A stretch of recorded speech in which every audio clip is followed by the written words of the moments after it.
Hello everyone, myself Anish Tiwari, Assistant Professor in Civil Department at Sri Ram Swarup Memorial College of Engineering and Management, Lucknow. This is lecture 8 of module 5. In this lecture, I am going to discuss about acoustics, principles and methods of building maintenance. So, following topics will be covered, and for this lecture, I have used following books links for the preparation of content. So, starting with the first topic, that is acoustic. So, what acoustic is? Acoustics is science of the sound. Basically, it is a science of sound in which we deals with the origin, propagation and auditory sensation of the sound, and also with the design and construction of the different building units to set optimum conditions for producing and listening speech or music.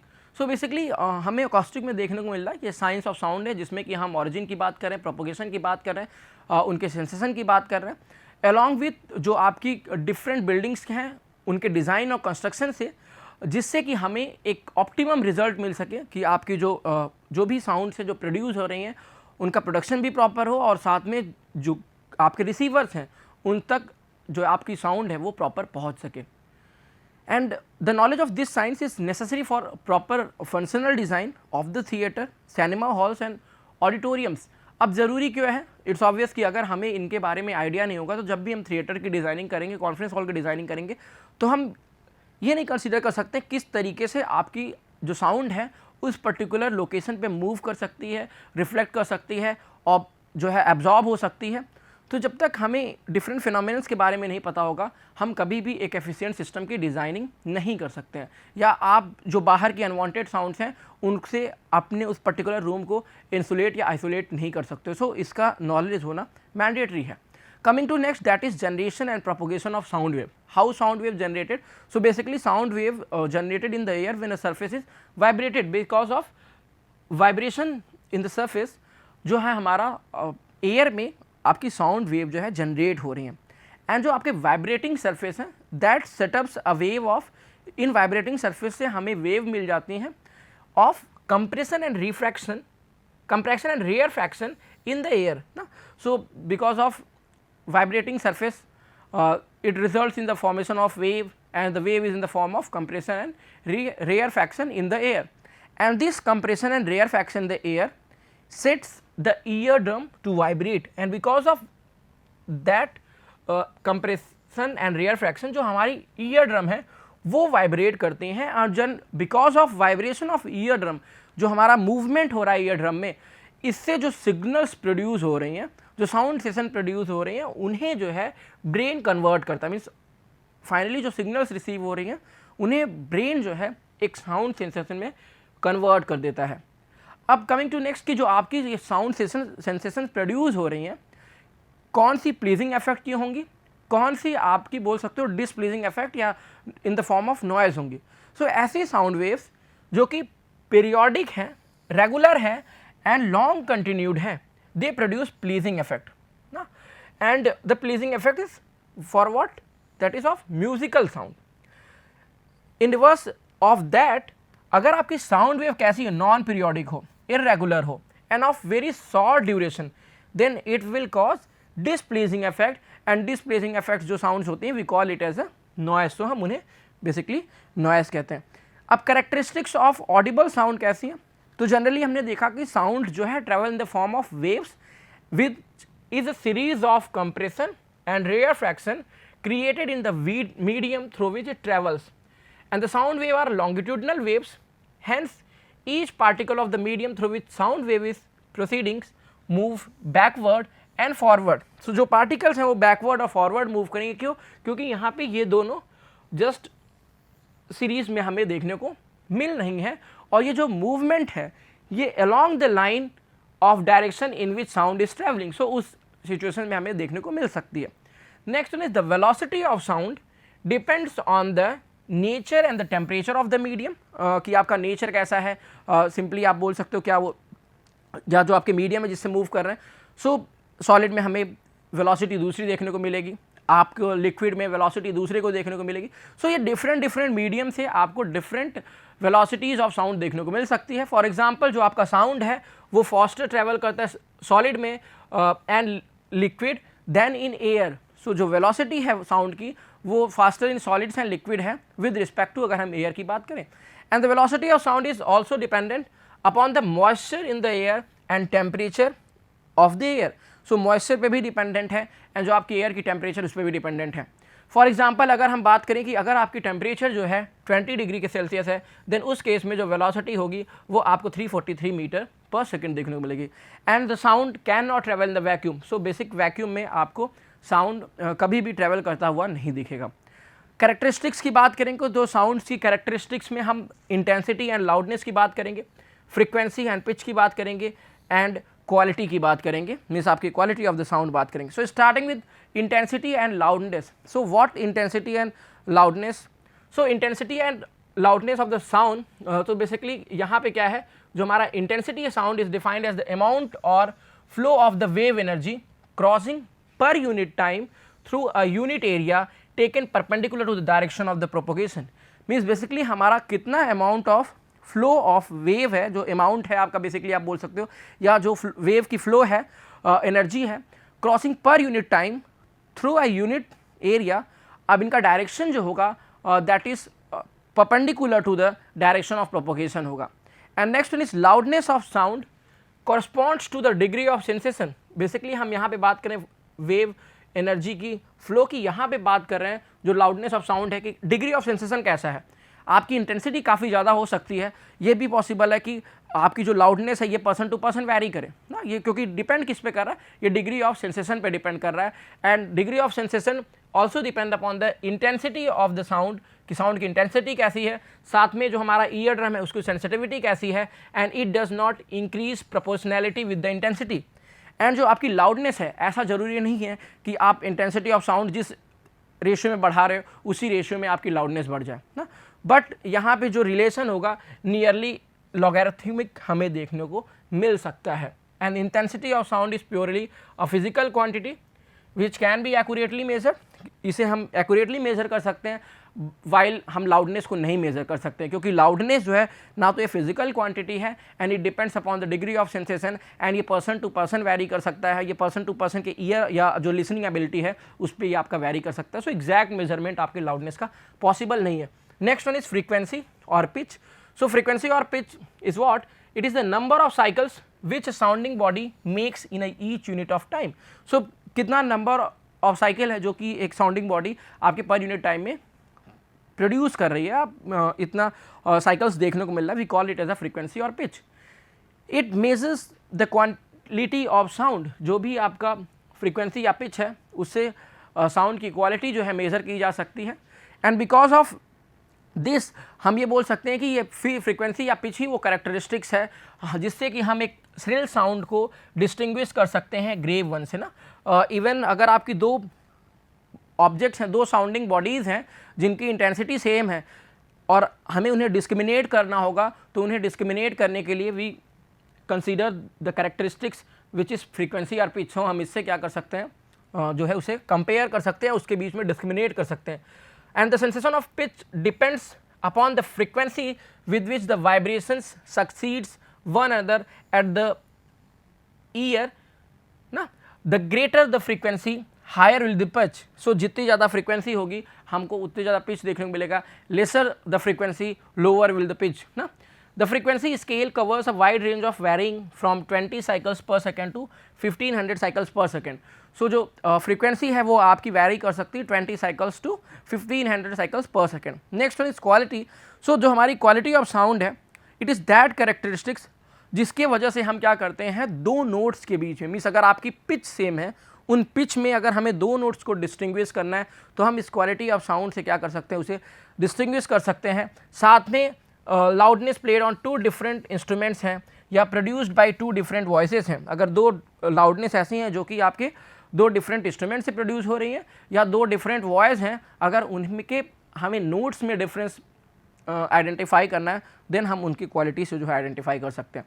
Next one is behaviour of sound in enclosures. जब behaviour की बात करेंगे कि sound आपका किसी भी particular medium में कैसे बिहेव कर रहा है, मीन्स अगर आपके बेसिक एक रूम में जनरेट हो रही है तो देन इट्स ऑब्वियस है कि सोर्स और वॉल के बीच में जो डिस्टेंस होगा उसमें वो कैसे ट्रैवल कर रही है, किस तरीके से उस पर्टिकुलर रूम में वो स्ट्राइक कर रही है, तो स्ट्राइक कर रही हो तो वहाँ पे 3 चीज़ें हमें देखने को मिल सकती है।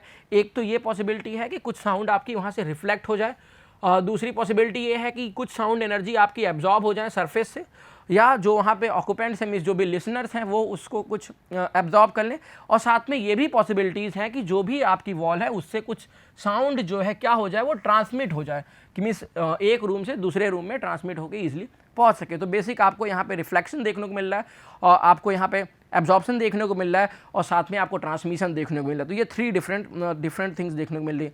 The amount of sound reflected और absorb depend upon the surface. जाहिर सी बात है कि आपका कितना अमाउंट आपका रिफ्लेक्ट हो रहा है, कितना एब्जॉर्ब हो रहा है, वो टोटली डिपेंडेंट है आपके सरफेस पे। और जो आपका ट्रांसमिशन है वो किस पे डिपेंडेंट है? ट्रांसमिशन डिपेंडेंट है कि जो आपने मटेरियल यूज़ किया है वो कितना ज़्यादा इंसुलेशन ऑफर कर रहा है। तो insulation property of that material पे ये आपका जो है ट्रांसमिशन डिपेंडेंट होगा।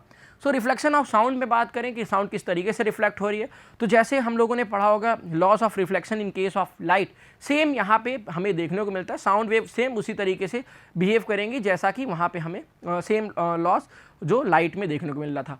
सो sound waves get reflected from a large uniform plane surface in the same manner as the light. So simply अगर आप यहाँ पे देखिए, ये आपका एक प्लेन सरफेस है, ये आपका साउंड सोर्स है जिससे आपकी रिफ्लेक्ट हो रही है, और रिफ्लेक्ट होने के बाद आपको कैसा देखने को मिल रहा है, बेसिकली जो ये सरफेस है ये आपको सिंपली कैसा दिख रहा है कि इनलार्ज होता हुआ दिख रहा है।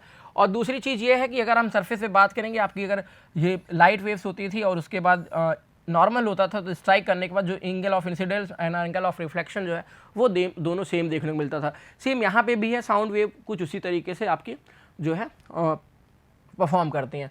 The reflection of sound have certain values in acoustics such as enhancement of loudness, enrichment of total quality of the sound. So because of reflection जो है आपकी साउंड जो है उनकी लाउडनेस जो है वो मॉडिफाई हो जाती है, या तो आपको देखने को मिलेगा कि वो इन्हांस हो जाएंगी, या उनकी जो क्वालिटी है वो इनरिच हो सकती है। कैरेक्टरिस्टिक की बात करें तो हमने ही जस्ट अभी डिस्कस किया कि लॉ जो है सेम रहेंगे। अब नेक्स्ट बात करते हैं कि अगर आपका सरफेस कैसा है जिससे वो रिफ्लेक्ट हो रही है। प्लेन सरफेस हो सकता है, आपका कॉन्वेक्स सरफेस हो सकता है, कॉन्केव सरफेस हो सकता है। In case of plane surface आपका सोर्स है, सोर्स से लाइट्स सोर्स से साउंड प्रोड्यूस हो रहे हैं, उसके बाद आपके फ्लैट सरफेस से रिफ्लेक्ट हो रही हैं। रिफ्लेक्ट होने के बाद आपको जो बेसिकली जो सरफेस देखने को मिल रहा है आपको स्फेरिकल, आप देख रहे हो कि कुछ स्फेरिकल हमें फॉर्मेशन देखने को मिल रहा है, कि स्फेरिकल कर्वेचर देखने को मिल रहा है, और जो इनका सेंटर होगा इस कर्वेचर का वो आपका सोर्स होगा। बेसिक दैट जो स्फीयर फॉर्म होगा उसका कर्वेचर जो है इसका सोर्स होगा।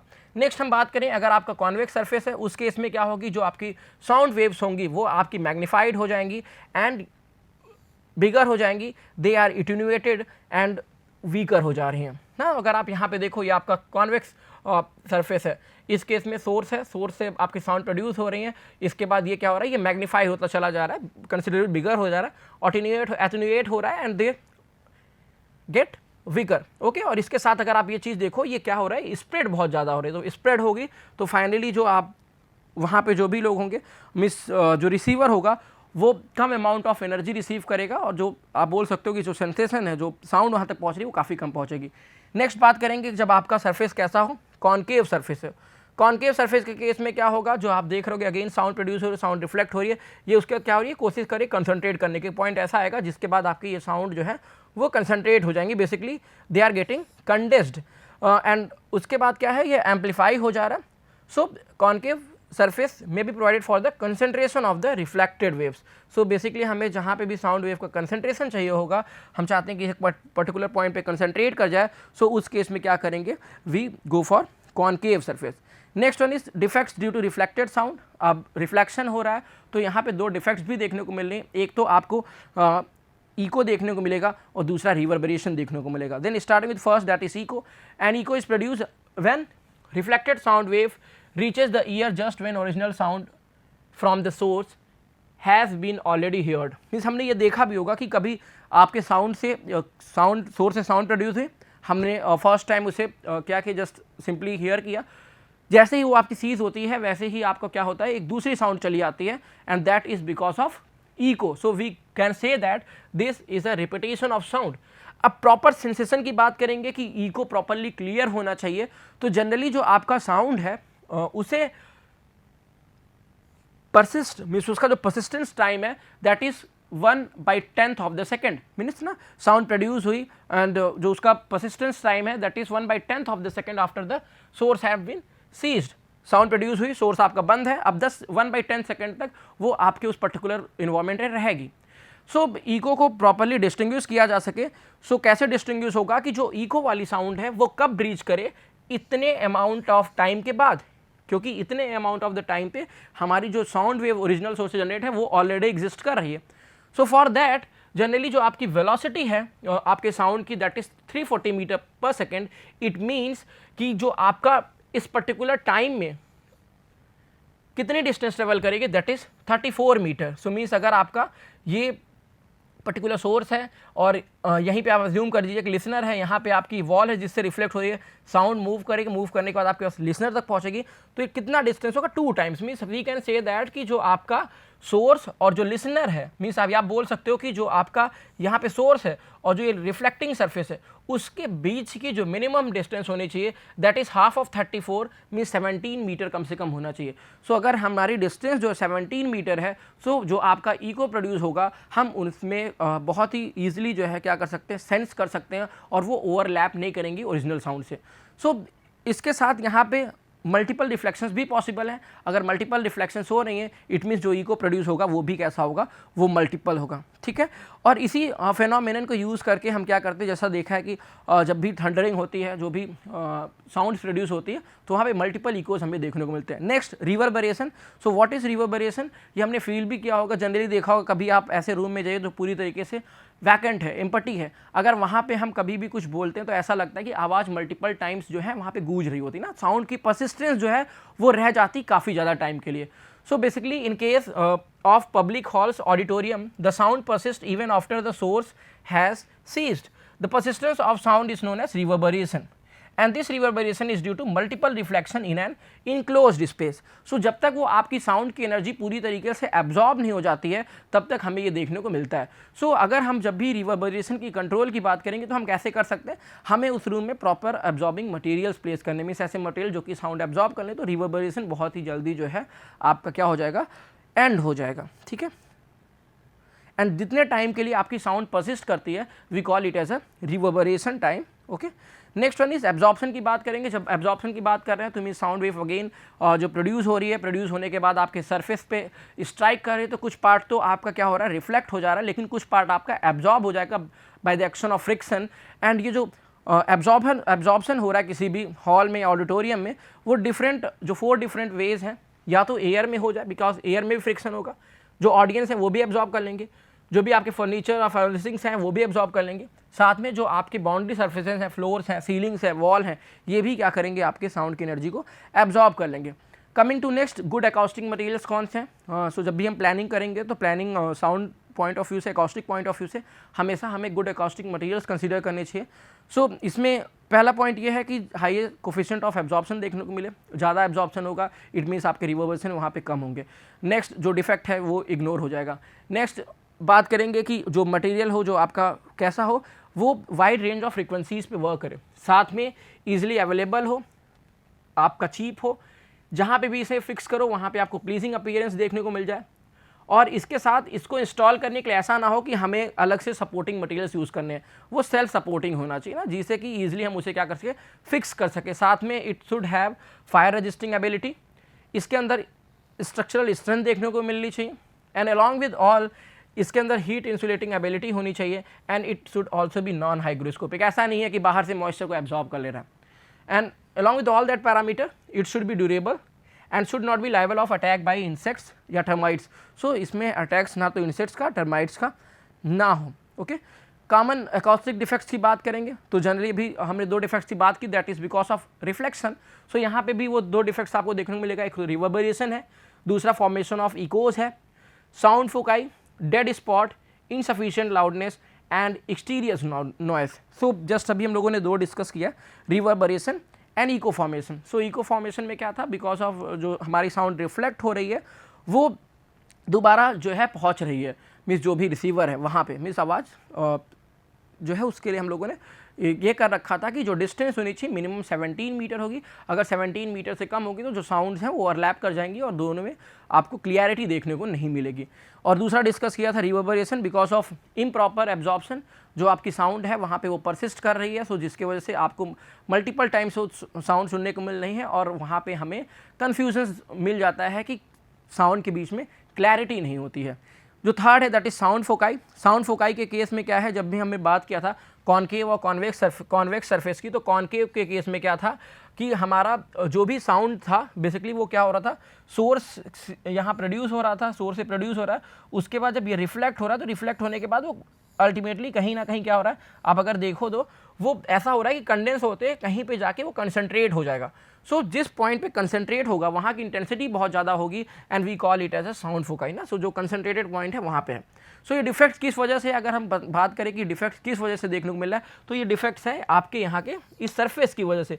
सरफेस कैसा है, अगर बात करो कॉनकेव है, तो इस बेसिक फेनोमेनन को कैसे एलिमिनेट कर सकते हैं, हम ज्योमेट्रिकल डिज़ाइन जो है उसे चेंज कर दे, प्रॉपर ज्योमेट्रिक डिज़ाइन कंसीडर करें तो एलिमिनेट हो जाएगा।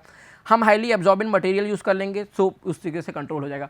नेक्स्ट है डेड स्पॉट।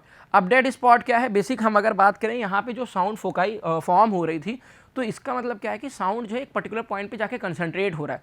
सो जो बाकी का इन्वायरमेंट होगा, बाकी का प्लेस होगा, क्या वहाँ पे साउंड की डिफिशियंसी हो जाएगी, इट्स ऑब्वियस जो है वो डिफिशियंसी होगी। सो जहाँ पे साउंड की डिफिशियंसी है मीन्स वहाँ पे आपको इनसफिशिएंट हियरिंग देखने को मिलेगी। सो ऐसे पॉइंट्स को हम क्या करेंगे, डेड स्पॉट करेंगे। अब इन्हें कैसे हम एलिमिनेट कर सकते हैं, इसके लिए हम क्या करेंगे, सूटेबल डिफ्यूज़र्स इंस्टॉल कर देंगे, तो जिससे क्या होगी आपकी साउंड्स जो है वो अलग अलग पॉइंट्स तक आसानी से डिफ्यूज़ हो जाएगी। नेक्स्ट है इनसफिशिएंट लाउडनेस। इनसफिशिएंट लाउडनेस का है अब क्या है कि अगर आपका साउंड प्रॉपर्ली रिफ्लेक्ट नहीं हो रहा है तो अगेन हर एक पॉइंट तक आपका साउंड जो है नहीं पहुंच पाएगा। इसके साथ अगर आपका साउंड का एक्सेस एब्जॉर्प्शन देखने को मिल रहा है, सो अगेन उस केस में आपके डिफरेंट पॉइंट्स तक साउंड नहीं पहुंच पाएगा। सो हम क्या करेंगे, हम अपने उस पर्टिकुलर सरफेस को रिफ्लेक्टिंग सरफेस बताएंगे जिससे कि वो रिफ्लेक्ट होता रहे और रिक्वायर्ड अमाउंट में एब्जॉर्ब भी होता रहे, जिससे कि ऑप्टिमम टाइम मिल जाए रिवर्बरेशन के लिए। एंड इसके साथ साथ क्या करते हैं, अगर आपकी हॉल की लेंथ काफ़ी ज़्यादा है तो हम क्या करेंगे, एक प्रॉपर इंटरवल पे हम लोग जो है स्पीकर्स जो इंस्टॉल कर देंगे, ठीक है। Next is external noise. So external noise की जो प्रॉब्लम है बिकॉज ऑफ, आप अगेन देख सकते हो जो आपका मटेरियल है उसकी वजह से क्या उसके अंदर साउंड इंसुलेटिंग एबिलिटी है या नहीं है। सो अगर हमारे उस पर्टिकुलर मटेरियल में साउंड इंसुलेटिंग एबिलिटी नहीं होगी तो जो बाहर से एक्सटीरियर नॉइस है व्हीकल्स की, ट्रैफिक्स की, वो आपके पर्टिकुलर रूम में आसानी से एंटर कर सकती है। सो इन सबको एलिमिनेट करने के लिए हमको प्रॉपर प्लानिंग करने की ज़रूरत है। Next one is maintenance. अब जो नेक्स्ट टॉपिक है, जब भी हम बिल्डिंग के मेंटेनेंस की बात करेंगे, so basically what maintenance is. So all the required services and activities provided in order to preserve, protect and the care of buildings, structures and form after the completion or after any repair or replacement to current standard to enable to serve its intended functions throughout its entire lifespan without upsetting its original feature and use. So basically maintenance में हमें क्या देखने को मिल रहा है कि जो ऐसे सर्विसेज या एक्टिविटीज़ जो कि किस पर्पस के लिए हमें परफॉर्म करनी पड़ रही in order to preserve, protect and care for a building structure, जो भी स्ट्रक्चर है उसे प्रिजर्व करने के लिए, प्रोटेक्ट करने के, उसके प्रॉपर केयर के लिए। और ये जो रिपेयरिंग या जो भी आपका मेंटेनेंस वर्क होगा ये ड्यूरिंग उस लाइफ, जो भी आपकी बिल्डिंग की लाइफ होगी उस पूरे दौरान होगा। और ऐसा नहीं है कि उस पर्टिकुलर वर्क के दौरान हम क्या करेंगे, स्टैंडर्ड्स को चेंज कर देंगे, हमें करंट स्टैंडर्ड्स को फॉलो करना है और साथ में जो भी आपकी बिल्डिंग स्ट्रक्चर्स हैं उनका जो डिज़ायर्ड फंक्शन है वो भी ना चेंज हो। ऐसा नहीं है कि हम रिपेयरिंग के टाइम में उनके फंक्शंस को चेंज कर दे रहे, नहीं, हमें उनके ओरिजिनल फीचर्स को प्रिजर्व करके रखना है, हमें उनके जो यूज़ हैं, उनके जो फंक्शंस हैं उनको प्रिजर्व करके रखना है during all these activities. So basically to preserve का क्या मतलब है, that maintenance is an active process that never comes to end। इसका मतलब ये कि ऐसा प्रोसेस जो कभी भी एंड नहीं होगा टिल जो आपकी बिल्डिंग है वो एग्जिस्टेंस में है। जब आपकी बिल्डिंग जो है आप बोल सकते हो पूरी तरीके से अब जो है स्क्रैप हो चुकी है, देन उस केस में हम इस टू प्रिजर्व की बात नहीं करेंगे, मीन्स अब वो आपका मेंटेनेंस का पार्ट नहीं रह गया, वो पूरी तरीके से स्क्रैप हो चुका है। Next care. Care implies the performance of the building require systematic consideration ना। So performance of building require systematic consideration to serve its intended function, suggested that maintenance aimed at allowing the building to perform the useful roles for which it was built। कि जो भी building है ऐसा ना हो कि हमने repair किया और जो उसका पर्पस था वो भी चेंज हो गया, हमें उसको भी प्रिजर्व करके रखना है without upsetting its original features and it's use. During maintenance हमें ये भी देखना है कि जो भी बेसिक आपकी बाउंड्री सेट हैं ना, उन पे कोई इफेक्ट ना हो, जो भी आपके जो डिज़ाइनर ने जो इनिशियल डिज़ाइन दिए हैं उस पर भी कोई इफेक्ट ना पड़े। इसके साथ साथ जो करंट स्टैंडर्ड की बात करेंगे तो जब भी आपका मेंटेनेंस होगा उस केस में हम कुछ डिग्री ऑफ इम्प्रूवमेंट ले आते हैं। उसके लिए हम जाहिर सी बात है कुछ टेक्नोलॉजीज़ को प्रेफर करेंगे। अब उन पूरे प्रोसेस के दौरान हमें ये भी इंश्योर करना चाहिए कि जो भी आपके लेटेस्ट कोड्स हैं, स्टैंडर्ड्स हैं, रेगुलेशंस हैं, वो सारी चीज़ें भी जो है आपकी फुलफिल हो जानी चाहिए। फैक्टर लीडिंग टू मेंटेनेंस, अब ऐसे कौन से फैक्टर्स हैं जिनकी वजह से हमें मेंटेनेंस करनी पड़ती है? तो जनरली हमने ये देखा है कि आपका एक फैक्टर हो सकता है poor design, problem arising for poor design ना, पुअर डिज़ाइन एक फैक्टर हो सकता है। दूसरा आपका बैड वर्कमैनशिप हो सकता है, सब स्टैंडर्ड एंड मटेरियल्स हो सकते हैं, मीन्स ऐसे मटेरियल जो आप बोलते हैं पुअर क्वालिटी का मटेरियल या कंपोनेंट्स ऐसे हैं जो कि आप प्रॉपर क्वालिटी के नहीं हैं। Next is unaccommodating behaviour and the nature of users and occupants, हमने जिस पर्पस के लिए जितने एक्सटेंट तक उसको यूज़ करना था उससे ज़्यादा यूज़ कर दिया, देन भी आप देख सकते हो कि मेंटेनेंस हमें यहाँ पे करना पड़ सकता है। Maintenance cost increase with the age of building, जैसे जैसे आपकी एज बढ़ेगी वैसे वैसे आपकी बिल्डिंग की मेंटेनेंस कॉस्ट बढ़ेगी। सो पुअर डिज़ाइन में बात करेंगे, so basic it is maintainability issue. यहाँ ये जो फैक्टर है ये आपका टोटली डिज़ाइन करेक्टरिस्टिक्स के अंदर देखने को मिलेगा। इसी फैक्टर्स के थ्रू आप बोल सकते हो कि किस ईज़ के साथ, किस एक्यूरेसी के साथ या किस सेफ्टी के साथ, या आप बोल सकते हो कि कॉस्ट ऑफ बिल्डिंग मेंटेनेंस कितनी हो सकती है। So totally it depends upon the design, आपका डिज़ाइन कैसा है। अगर आपका डिज़ाइन प्रॉपर नहीं होगा तो आप देख सकते हो कि जब हम मेंटेनेंस कर रहे हैं तो डिफ़िकल्टीज़ भी देखने को मिल सकती है, एक्सपेंसिव भी हो सकता है, आपका रिस्की हो सकता है और आपको बेसिक अनसेफ जैसी सिचुएशंस देखने को मिल सकती हैं। Next one is poor workmanship. Poor workmanship के केस में क्या है कि अगर आपने क्वालिटी भी, अगर आप बोल लो कि हमने मटेरियल बहुत अच्छा यूज़ किया है लेकिन उसके बावजूद भी क्या मेंटेनेंस की ज़रूरत पड़ेगी? ऑब्वियस सी बात है, अगर आपका जो लेबर है वो स्किल नहीं होगा और उसने प्रॉपर काम नहीं किया होगा तो ये ऐसी सिचुएशन बहुत जल्दी देखने को मिल सकती हैं कि हमें एक पर्टिकुलर स्ट्रक्चर की मेंटेन करने के लिए कोई ना कोई ऐसे स्टेप्स लेने पड़े या हमें जल्दी से जल्दी उसमें मेंटेनेंस जैसी एक्टिविटीज़ परफॉर्म करनी पड़े ना। Next is defective material and components. It's obvious कि अगर आपने मटेरियल सब स्टैंडर्ड का यूज़ कर रखा है, कंपोनेंट्स प्रॉपर नहीं है, तो अगेन आपकी उस बिल्डिंग में प्रॉब्लम होगी और हमें उसे क्या करना होगा? रिपेयर करना होगा। नेक्स्ट वन इज़ यूसेज और एज। जैसे जैसे आपकी बिल्डिंग की एज बढ़ती जाएगी वो डिटेरियोरेट होगा और हमें उसे मेंटेन करना होगा। इसके साथ जो यूसेज है, अगर उसे हम उस पर्टिकुलर पॉइंट के लिए यूज़ कर रहे हैं जिसके लिए उसे कंस्ट्रक्ट किया है, तो हो सकता है कि हमें मिनिमम मेंटेनेंस करना पड़े, लेकिन अगर हमने उसके यूसेज को चेंज किया तो we have to go for multiple times of maintenance. Climatic and environmental factors, ये भी पॉसिबल है कि जो वहाँ का सराउंडिंग इन्वायरमेंट है वो कितना अफेक्ट कर रहा है। सो जब भी हम डिज़ाइनिंग करेंगे तो ये फैक्टर्स ज़रूर कंसीडर करेंगे और उन फैक्टर्स को देखते हुए हम उस मटेरियल बिल्डिंग के मटेरियल्स को प्रेफर करेंगे कि मिनिमम इफेक्ट पड़े, और अगर हमने उसे इग्नोर किया तो इन क्लाइमेट्स और इन्वायरमेंट की वजह से भी हमें डिफरेंट मेंटेनेंस के लिए एक्टिविटीज़ परफॉर्म करनी पड़ेंगी। Next one is nature of user. Basically जो भी हमारी बिल्डिंग्स हैं, यूनिवर्सिटी, हॉस्पिटल्स और मार्केट्स हैं, कॉम्प्लेक्स हैं, इन सब में देखा होगा कि जो भी यूज़र्स हैं वो दे एक्ट लाइक कि वो उसके लिए एनिमी है। तो जब ऐसा आपको बिहेवियर देखने को मिलेगा तो अगेन आपको वहाँ पे मेंटेनेंस परफॉर्म करने को पड़ सकता है या उसे मेंटेन करने की बहुत ज़्यादा ज़रूरत हो सकती है। ठीक है, so that's all, thank you.